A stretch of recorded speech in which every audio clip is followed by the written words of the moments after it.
This is the run of the mill now for a Saturday night. This is you kind of leave the station at 6 o'clock and you might see it again maybe at midnight or 2 o'clock, you know.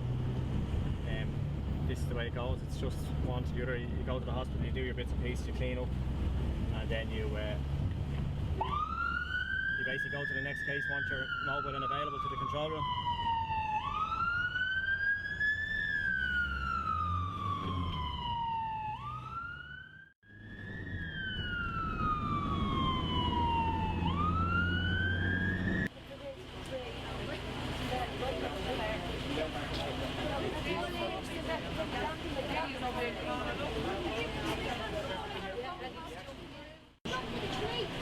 Would your left foot do the same?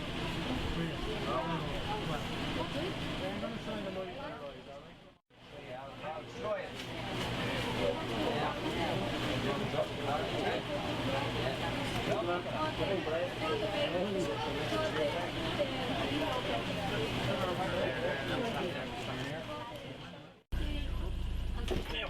Put it up there so you can see it, right?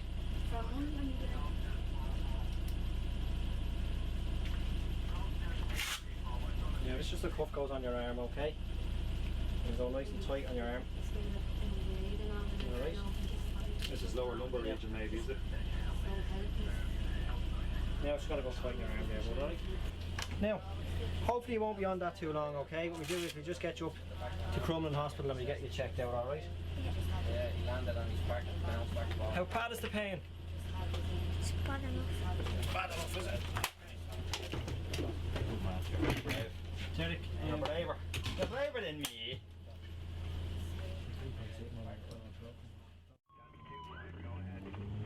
You can be concerned there for a spine, you know, so the reason the fire engine was sent in again is because of the information from the caller that the child had fallen 10 feet, so even by taking the call you would know there's a possibility of a spinal injury. So the fire engine was sent there because there was no ambulance available to stabilise and maintain the C-spine and make sure there's no further damage caused. We get him into a collar and so on.